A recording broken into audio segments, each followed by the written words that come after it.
महाराजा पृथ्वीराज चौहान जो एक महान शासक के रूप में जाने जाते हैं, महाराज आनंदपाल ने अपनी बेटी और दामाद की अनुमति से अपने नाती पृथ्वीराज चौहान को दिल्ली की गद्दी का उत्तराधिकारी बनाया तथा पृथ्वीराज चौहान को दिल्ली के अंतिम शासक के रूप में भी जाना जाता है।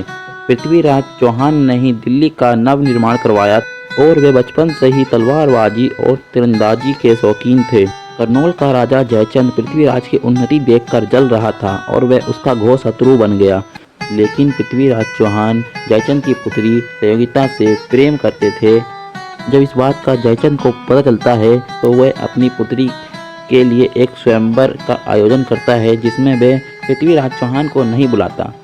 जब पृथ्वीराज चौहान को इस बात का पता चलता है तो वह संयोगिता की मर्जी से उसका अपहरण कर लेते हैं तथा पृथ्वीराज चौहान अपनी राजधानी पहुंचकर उससे विवाह कर लेते हैं।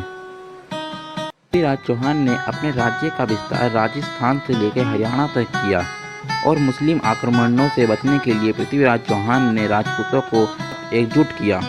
पृथ्वीराज चौहान ने अपने जीवन में वैसे तो कई युद्ध लड़े, लेकिन मोहम्मद गौरी के साथ लड़े हुए युद्ध के किस्से आज भी जाने जाते हैं कि किस तरह मोहम्मद गौरी ने 18 बार दिल्ली पर हमला किया और 17 बार पृथ्वीराज चौहान ने गौरी को धूल चटा दी। गौरी हर बार पृथ्वीराज चौहान से माफ़ी मांगता और पृथ्वीराज चौहान हर बार उसे माफ़ करते, क्योंकि पृथ्वीराज चौहान दयालु किस्म के राजा थे। लेकिन 18वीं बार जब युद्ध होता है तो पृथ्वीराज चौहान खुद युद्ध में हार जाते हैं और गौरी द्वारा बंदी बना लिए जाते हैं। पृथ्वीराज की आंखें गर्म सलाखों से फोड़ दी गई। इसके बाद चंद्रबरदाई, जो पृथ्वीराज के बचपन के मित्र थे, उन्होंने पृथ्वीराज के साथ मिलकर गौरी को मारने की सूचना बनाई। चंद्रबरदाई ने पृथ्वीराज चौहान के शब्दभेदी बाण कला की प्रशंसा की और भरे दरबार में मोहम्मद गौरी ने इस बात की अनुमति दे दी और कहा कि पृथ्वीराज चौहान कल सूरज उगते ही पूरे शहर के सामने अपने कला की प्रदर्शन करेंगे।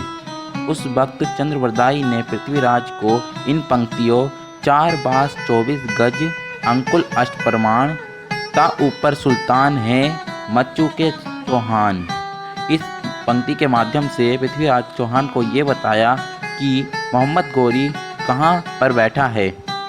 इन पंक्तियों का इशारा पृथ्वीराज चौहान समझ गए और उन्होंने निशाना मोहम्मद गौरी पर दाग दिया, जिसके कारण मोहम्मद गौरी मारा गया। और उसके बाद पृथ्वीराज चौहान और चंद्रबरदाई ने एक दूसरे को मार लिया ताकि वे दूसरे किसी दुश्मन के हाथ से ना मारे जाएं। जब पृथ्वीराज की धर्मपत्नी संयोगिता को इस बात का पता चला तो उसने भी अपने प्राण त्याग दिए।